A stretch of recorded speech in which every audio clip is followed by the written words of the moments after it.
Colours ಕನ್ನಡದಲ್ಲಿ ಪ್ರಸಾರವಾಗ್ತಾ ಇರುವ ಭಾಗ್ಯಲಕ್ಷ್ಮಿ ಧಾರಾವಾಹಿ ರೋಚಕ ತಿರುವನ್ನು ಪಡೆದುಕೊಂಡಿದೆ. ಪೂಜಾ ಕಿಶನ್ ಮದುವೆ ಎಪಿಸೋಡ್ ಅನ್ನು ಸುಮ್ಮನೆ ಓಡಿಸುತ್ತಿದ್ದಾರೆ ಅಂತ ಹೇಳ್ತಾ ಇದ್ದ ಜನರಿಗೆ ಬಿಗ್ ಟ್ವಿಸ್ಟ್ ಕೊಡಲಾಗಿದೆ. ಯಾರಿಗೂ ಹೇಳದೆ ಪೂಜಾ ಕಿಶನ್ ಓಡಿ ಬಂದಿದ್ದು ದೇವಸ್ಥಾನದಲ್ಲಿ ಮದುವೆ ಆಗೋದಕ್ಕೆ ತಯಾರಾಗಿದ್ದಾರೆ. ಆದ್ರೆ ಇದೇ ಹೊತ್ತಿಗೆ ಹೇಗೋ ವಿಷಯ ತಿಳಿದು ಅಲ್ಲಿಗೆ ಭಾಗ್ಯ ಫ್ಯಾಮಿಲಿ ಬಂದಿದೆ. ಮತ್ತೊಂದೆಡೆ ಇದೆಲ್ಲ ಭಾಗ್ಯ ಪ್ಲಾನ್ ಎಂದು ಆದೀಶ್ವರ್ ಮತ್ತು ಕನ್ನಿಕಾ ಭಾಗ್ಯ ಮೇಲೆ ಕೆಂಡ ಕಾರ್ತಿದ್ದಾರೆ. ಈ ಹಿಂದೆ ನಾನಾ ಅಡೆತಡೆಗಳ ಮಧ್ಯೆ ಕೊನೆಗೆ ಹೇಗೋ ಪೂಜಾ ಕಿಶನ್ ಎಂಗೇಜ್ಮೆಂಟ್ ನಡೆದೇ ಹೋಗಿತ್ತು. ಆದ್ರೆ ಮದುವೆ ಯಾವುದೇ ಕಾರಣಕ್ಕೂ ಆಗೋದಕ್ಕೆ ಬಿಡೋದಿಲ್ಲ ಅಂತ ಆದೀಶ್ವರ್, ಮೀನಾಕ್ಷಿ ಮತ್ತು ಕನ್ನಿಕಾ ಟೊಂಕ ಕಟ್ಟಿ ನಿಂತಿದ್ರು. ಎಂಗೇಜ್ಮೆಂಟ್ ಹೇಗೋ ಆಯ್ತು, ಆದ್ರೆ ಮದುವೆ ಮಾತ್ರ ಯಾವುದೇ ಕಾರಣಕ್ಕೂ ಆಗೋದಕ್ಕೆ ಬಿಡೋದಿಲ್ಲ ಅಂತ ಮೀನಾಕ್ಷಿ ಉಪವಾಸ ಕೂತಿದ್ಲು. ಆದ್ರೆ ಕಿಶನ್ ಇದು ಯಾವುದನ್ನು ಲೆಕ್ಕಿಸದೆ ಲೆಟರ್ ಬರೆದಿಟ್ಟು ಮದುವೆ ಆಗೋದಕ್ಕೆ ಹೊರಟಿದ್ದಾನೆ.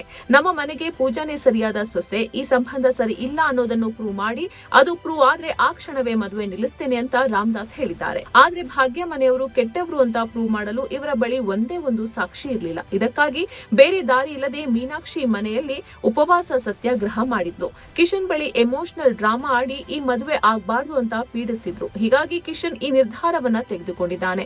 ಮತ್ತೊಂದೆಡೆ ಅತ್ತ ಭಾಗ್ಯ ಮನೆಯಲ್ಲೂ ಈ ಮದುವೆ ಬೇಡ ಅಂತ ಭಾಗ್ಯ ತಂದೆ ಪಟ್ಟು ಹಿಡಿದು ನಿಂತಿದ್ರು.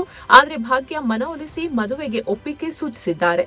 ಮದುವೆ ಆಗಿ ನನ್ನ ಬಾಳು ಹೇಗೋ ಹಾಳಾಯ್ತು, ಪೂಜಾ ಆದ್ರೂ ಅವಳು ಅಂದುಕೊಂಡಂತೆ ಇಷ್ಟಪಟ್ಟ ಹುಡುಗನ ಜೊತೆಗೆ ಮದುವೆ ಆಗ್ಲಿ ಅಂತ ಹೇಳಿದಾಗ ಭಾಗ್ಯ ತಂದೆ ಕೊನೆಗೆ ಒಪ್ಪಿಕೊಂಡಿದ್ದಾರೆ. ಆದ್ರೆ ಈ ಹೊತ್ತಿಗೆ ಪೂಜಾಗೆ ಕಿಶನ್ ಬಂದಿದ್ದು ಅರ್ಜೆಂಟ್ ಆಗಿ ಒಂದು ಜಾಗಕ್ಕೆ ಬಾ ಅಂತ ಹೇಳಿದ್ದಾನೆ. ಕಿಶನ್ ಮಾತು ಕೇಳಿ ಪೂಜಾ ಬಂದಿದ್ದಾಳೆ. ಪೂಜಾಳನ್ನು ಕಿಶನ್ ಕಾರಿನಲ್ಲಿ ಕೂರಿಸಿ ನಿನಗೊಂದು ಸರ್ಪ್ರೈಸ್ ಇದೆ ಅಂತ ಹೇಳಿ ಮೊದಲಿಗೆ ಸೀರೆ ಅಂಗಡಿಗೆ ಕರೆದುಕೊಂಡು ಹೋಗ್ತಾನೆ. ಇಲ್ಲಿ ನಿನಗೆ ಇಷ್ಟವಾದ ಮದುವೆ ಸೀರೆ ಆಯ್ಕೆ ಮಾಡು ಅಂತ ಹೇಳ್ತಾನೆ. ಪೂಜಾಗೆ ಏನೆಂದು ಅರ್ಥವಾಗೋದಿಲ್ಲ. ಈಗ ಯಾಕೆ ಸಡನ್ ಆಗಿ ಮದುವೆ ಸೀರೆ ಅಂತ ಪ್ರಶ್ನಿಸ್ತಾಳೆ. ಇದಕ್ಕೆ ಹೇಗೋ ಮ್ಯಾನೇಜ್ ಮಾಡಿದ ಕಿಶನ್ ಈ ಸೀರೆಯನ್ನು ಉಟ್ಕೊಂಡು ಬಾ ಅಂತ ಹೇಳ್ತಾನೆ. ಬಳಿಕ ನೇರವಾಗಿ ಆಕೆಯನ್ನು ದೇವಸ್ಥಾನಕ್ಕೆ ಕರೆದುಕೊಂಡು ಹೋಗ್ತಾನೆ. ಕಿಶನ್ ಕೂಡ ಮದುವೆ ಡ್ರೆಸ್ ನಲ್ಲಿ ರೆಡಿಯಾಗಿ ಬರ್ತಾನೆ. ಆದ್ರೆ ಪೂಜಾಳಿಗೆ ಇದೆಲ್ಲ ಏನೆಂದು ಅರ್ಥನೇ ಆಗೋದಿಲ್ಲ.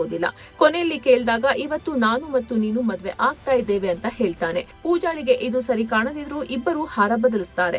ಕಿಶನ್ ತಾಳಿ ಕಟ್ಟೋದಕ್ಕೆ ಮುಂದಾಗ್ತಾನೆ. ಆಗ ಅಲ್ಲಿಗೆ ಭಾಗ್ಯ ಕುಟುಂಬ ಬಂದಿದೆ. ಜೊತೆಗೆ ಆದೀಶ್ವರ್, ಕನ್ನಿಕಾ ಅವರೆಲ್ಲರೂ ಬಂದಿದ್ದಾರೆ. ಅತ್ತ ಆದಿ ಭಾಗ್ಯ ಮೇಲೆ ಸಿಟ್ಟಾಗಿದ್ದಾನೆ. ಕಿಶನ್ ಹಾಗೂ ಪೂಜಾ ದೇವಸ್ಥಾನದಲ್ಲಿ ಯಾರಿಗೂ ಗೊತ್ತಾಗದಂತೆ ಮದುವೆ ಮಾಡುವ ಪ್ಲಾನ್ ಭಾಗ್ಯಳದ್ದೇ ಅಂತ ಆದಿ ಅಂದುಕೊಂಡಿದ್ದಾನೆ. ಕೊನೆಗೂ ನಿಮ್ಮ ಥರ್ಡ್ ಕ್ಲಾಸ್ ಬುದ್ಧಿ ತೋರಿಸ್ಬಿಟ್ರಲ್ಲ, ಕಿಶನ್ ಇಲ್ಲಿ ಲೆಟರ್ ಬರೆದಿಟ್ಟು ಮದುವೆ ಆಗೋದಕ್ಕೆ ಹೊರಟಿದ್ದಾನೆ, ಇದೆಲ್ಲ ನಿಂದೇ ಪ್ಲಾನ್ ಅಂತ ಗೊತ್ತು, ಮರ್ಯಾದೆಯಿಂದ ಕಿಶನ್ ಎಲ್ಲಿ ಅಂತ ಹೇಳು ಎಂದಿದ್ದಾನೆ. ಆದ್ರೆ ಭಾಗ್ಯಗೆ ಈ ವಿಚಾರ ಗೊತ್ತಿರೋದೇ ಇಲ್ಲ. ನನಗೂ ಈಗಲೇ ನೀವು ಹೇಳಿದಾಗ ಗೊತ್ತಾಗಿದ್ದು ಅಂತ ಹೇಳಿದ್ರು ಆದಿ ನಂಬೋದಕ್ಕೆ ರೆಡಿ ಇರೋದಿಲ್ಲ. ಸದ್ಯ ಕಿಶನ್ ತಾಳಿ ಕಟ್ಟುವ ಸಂದರ್ಭ ಅಲ್ಲಿಗೆ ಎರಡೂ ಮನೆಯವರು ಬಂದಿದ್ದಾರೆ. ಕಿಶನ್ ಪೂಜಾ ಕತ್ತಿಗೆ ನಿಜಕ್ಕೂ ತಾಳಿ ಕಟ್ತಾನ ಅಥವಾ ಭಾಗ್ಯ ಕನ್ವಿನ್ಸ್ ಮಾಡ್ತಾಳ, ಎಲ್ಲರ ಸಮ್ಮುಖದಲ್ಲೇ ಮದುವೆ ಆಗೋಣ ಅಂತ ಹೇಳ್ತಾಳ, ಅತ್ತ ಆದೀಶ್ವರ್ ಏನ್ ಹೇಳ್ತಾನೆ ಅನ್ನೋದೆಲ್ಲ ಕುತೂಹಲ ಕೆರಳಿಸಿದ್ದು ಮುಂದಿನ ಎಪಿಸೋಡ್ ನಲ್ಲಿ ನೋಡಬೇಕಿದೆ. ವಿಶ್ವವಾಣಿ ಟಿವಿ ಸ್ಪೆಷಲ್ ನಿಮ್ಮ ಕುಟುಂಬಕ್ಕೊಂದು ಪರಿಪೂರ್ಣ YouTube channel. Interesting and informative ವಿಡಿಯೋಗಳನ್ನು ಮಿಸ್ ಮಾಡ್ಕೋಬೇಡಿ. ಈಗಲೇ ಸಬ್ಸ್ಕ್ರೈಬ್ ಮಾಡಿ.